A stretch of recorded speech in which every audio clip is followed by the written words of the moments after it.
Trump অতিরঞ্জিত করছেন অভিযোগ খামেনির।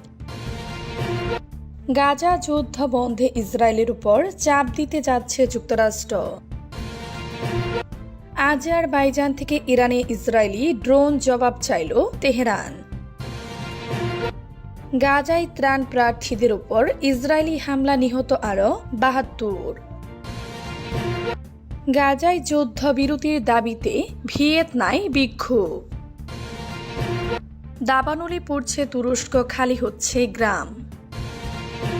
এতক্ষণ শুনছিলেন বিশ্ব আলোচিত খবরের সংবাদ শিরোনাম। এবার বিস্তারিত।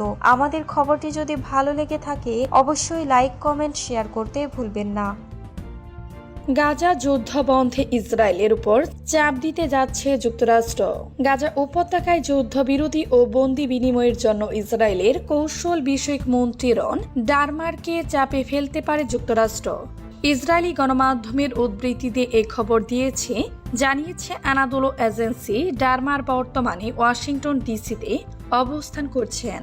এদিকে টাইমস অফ ইসরায়েলি জানিয়েছে যুদ্ধবিরতি নিয়ে প্রথম জটিলতা হলো হামাসের স্থায়ী যুদ্ধবিরতির দাবি এবং ইসরায়েলের এমন এক চুক্তি করার চেষ্টা যেখানে যুদ্ধ সামরিকভাবে পরে পুনরায় শুরু করার সুযোগ থাকবে। হারিংস পত্রিকা হোয়াইট হাউসের কর্মকর্তাদের উদ্ধৃতি দিয়ে বলেছে, মার্কিন প্রেসিডেন্ট ডোনাল্ড ট্রাম্পের প্রশাসনের ঊর্ধ্বতন কর্মকর্তারা রন ডারমারকে গাজায় হামলা বন্ধ করা এবং বন্দী ইসরায়েলদের ফেরানোর বিষয়ে চুক্তিতে পৌঁছাতে চাপ দিবেন। প্রতিবেদনে আরও বলা হয়েছে, যুক্তরাষ্ট্রের কর্মকর্তারা জানাবেন ইসরায়েলের হামাস নির্মূলের পরিকল্পনাটি ভবিষ্যতের জন্য রেখে দেয়া যেতে পারে। গাজায় ত্রাণ প্রার্থীদের উপর ইসরায়েলি হামলা, নিহত আরও ৭২। গাজা উপত্যকায় বিভিন্ন স্থানে ইসরায়েলি হামলায় আরও কমপক্ষে ৭২ ফিলিস্তিনি নিহত হয়েছেন। নিহতদের মধ্যে ত্রাণ বিতরণ কেন্দ্রে খাবার খুঁজতে থাকা মানুষ। অবরুদ্ধ গাজায় ইতিমধ্যে বিপর্যয়কর মানবিক পরিস্থিতি দিন দিন অবনতি হচ্ছে। রোববার ২৯ জুন রাতে এক প্রতিবেদনে এ তথ্য জানিয়েছে সংবাদ মাধ্যম আল জাজিরা। গাজার চিকিৎসা সূত্র জানিয়েছে, রোববার ভোর থেকে ইসরায়েলি হামলায় কমপক্ষে ৭২ জন নিহত হয়েছেন, যার মধ্যে কমপক্ষে ৪৭ জন নিহত হন যারা শহর ও উত্তরের অংশে। আল জাজিরার সাংবাদিক মোয়াদ আল কালহুদ জানান, জেইতুন, সাবরা ও আল জাউইয়া বাজার এলাকায় ইসরায়েলি বিমান হামলার পর আহতদের ঢল নামে উত্তর গাজার আল আহুলি হাসপাতালে। তিনি বলেন, এখানে প্রচুর আহত বেসামরিক মানুষ এসেছেন, যাদের মধ্যে শিশু রয়েছে। পর্যাপ্ত বেড বা চিকিৎসা সরঞ্জাম নেই, অনেকেই মেঝেতে পড়ে আছেন। তীব্র সংকটের কারণে হাসপাতালটিতে মোকাবেলা করতে হিমশিম খাচ্ছে। রোববার নিহতদের মধ্যে কমপক্ষে ৫ জন ফিলিস্তিনি রয়েছেন, যারা দক্ষিণ অঞ্চলের রাফার উত্তরের খাদ্য বিতরণ কেন্দ্রের সহায়তা নিতে গিয়েছিলেন। বিতরণ কেন্দ্রগুলো বর্তমানে পরিচালনা করছে ব্যাপক সমালোচিত গাজা হিউম্যানিটারিয়ান ফাউন্ডেশন জিএইচএফ, যাকে যুক্তরাষ্ট্র ও ইসরায়েল সমর্থন দিচ্ছে। ট্রাম্প অতিরঞ্জিত করছেন অভিযোগ খামেনির।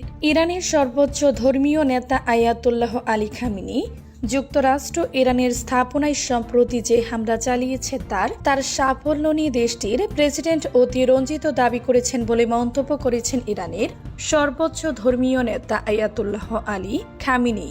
রোববার ২৯ জুন সামাজিক যোগাযোগ মাধ্যম এক্সে এক পোস্টে এই অভিযোগ আনেন খামেনি। খবর তুর্কি বার্তা সংস্থা আনাদোলোর। খামেনি বলেন, মার্কিন প্রেসিডেন্ট ঘটনাগুলিকে অস্বাভাবিকভাবে বাড়িয়ে বলেছেন। এতে বোঝা যায় তার এই অতিরঞ্জনের পিছনে কিছু প্রয়োজন ছিল। তিনি বলেন যে কেউ ওই বক্তব্য শুনলে বুঝতে পারবে কথার ভিতরে লুকানো আছে অন্য বাস্তবতা। আসলে তারা কিছুই করতে পারেনি, তার সে ব্যর্থতা ঢাকতে এত বড় কথা বলেছে।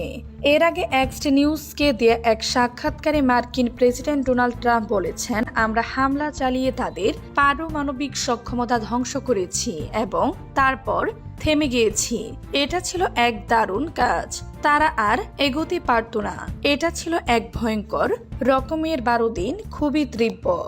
গত ১৩ জুন ইসরায়েল ইরানের বিরুদ্ধে হামলা শুরু করে এবং ১২ দিন ধরে তেহরানের সামরিক, পারমাণবিক এবং আবাসিক এলাকায় আক্রমণ করে। ইসরায়েলের সমর্থনে গত ২২ জুন যুক্তরাষ্ট্র নাতানজ ফোর্দো এবং ইস্পাহানে 3টি পারমাণবিক স্থাপনায় বোমা হামলা চালায়।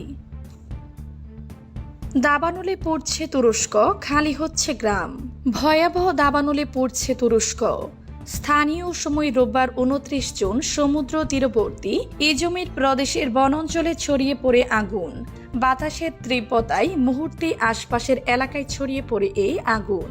তুরস্কের বনভূমি এবং স্থানীয় গণমাধ্যমের বরাতে এক প্রতিবেদনে এ তথ্য জানিয়েছে ব্রিটিশ বার্তা সংস্থা রয়টার্স। প্রতিবেদনে বলা হয়েছে, ঘন্টায় 100 কিলোমিটার বাতাসের বেগ থাকায় আগুনের লেলিহান শিখা ছড়ায় তুরস্কের জনপ্রিয় পর্যটন নগরী ম্যান্ডেরেসে। ফলে সামরিকভাবে বন্ধ করে দেওয়া হয় ইজমির আন্তর্জাতিক বিমান বন্দর। জঙ্গলের কাছাকাছি 6টি এলাকা থেকে বাসিন্দাদের সরিয়ে নিয়েছে প্রশাসন। আজারবাইজান থেকে ইরানি ইসরায়েলি ড্রোন জবাব চাইল তেহরান। দখলদার ইসরায়েলের সঙ্গে যুদ্ধ চলার সময় আজারবাইজান থেকে ইরানে উড়ে এসেছিল ইসরায়েলি ড্রোন। ইরানি গোয়েন্দারা এমন স্পর্শকাতর তথ্য জানানোর পর আজারি প্রেসিডেন্ট ইসাম আলিয়েভের সঙ্গে ফোনে কথা বলেছেন ইরানি প্রেসিডেন্ট মাসুদ পেজেশকিয়ান। তিনি এ ব্যাপারে জবাব চেয়ে আজারবাইজানকে বিষয়টি তদন্তের আহ্বান জানিয়েছেন। তিনি বলেছেন, আজারবাইজান থেকে সত্যি ইসরায়েলি ড্রোন ইরানে প্রবেশ করছিল কিনা সেটি যেন গুরুত্বের সঙ্গে তদন্ত করা হয়। আর্মেনিয়াম নিযুক্ত ইরানি রাষ্ট্রদূত মেহেদি সুবহানি বলেছেন, আমরা তথ্য পেয়েছি স্বল্প সংখ্যক ড্রোন আমাদের প্রতিবেশী দেশগুলোর আকাশসীমা থেকে ইরানি অঞ্চলে প্রবেশ করছে। ইরান ও আজারবাইজানের প্রেসিডেন্টের মধ্যে টেলিফোন আলাপের সময় আমাদের প্রেসিডেন্ট আজারি প্রেসিডেন্টকে বিষয়টি সম্পর্কে গুরুতর তদন্তের আহ্বান জানিয়েছেন।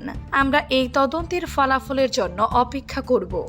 বার্তা সংস্থা ইসনা জানিয়েছেন, ইরানি গোয়েন্দারা জানিয়েছেন যুদ্ধের সময় দখলদার ইসরায়েলি আজারবাইজানের আকাশসীমা ব্যবহার করেছে। গাজায় যুদ্ধবিরতির দাবিতে ভিয়েনায় বিক্ষোভ। গাজায় দখলদার ইসরায়েলি আগ্রাসনের বিরুদ্ধে ও নিরীহ অসহায় ফিলিস্তিনদের সঙ্গে সংহতি প্রকাশ করে বিক্ষোভ মিছিল ও সমাবেশ করেছে অস্ট্রিয়াবাসী। রাজধানী ভিয়েনাতে অনুষ্ঠিত এই সমাবেশে শত শত মানুষ অংশ নেয় বলে রোববার 29 জুন এক প্রতিবেদনে নিশ্চিত করেছে কাতার ভিত্তিক সংবাদ মাধ্যম আল। সোশ্যাল মিডিয়ায় শেয়ার করা ভিডিওতে দেখা যায় ফিলিস্তিনি পতাকা উড়িয়ে ও বিভিন্ন ব্যানার নিয়ে রাজপথে নেমে আসে শত শত মানুষ। এ সময় এখনই যুদ্ধবিরতি চাই সহ বিভিন্ন স্লোগানও দেন তারা। বিক্ষোভ মিছিল শেষে অনুষ্ঠিত সমাবেশ বক্তৃতা করেন দেশটির নাগরিকরা, যাদের মধ্যে ইয়াসমিন আক্তারও উপস্থিত ছিলেন।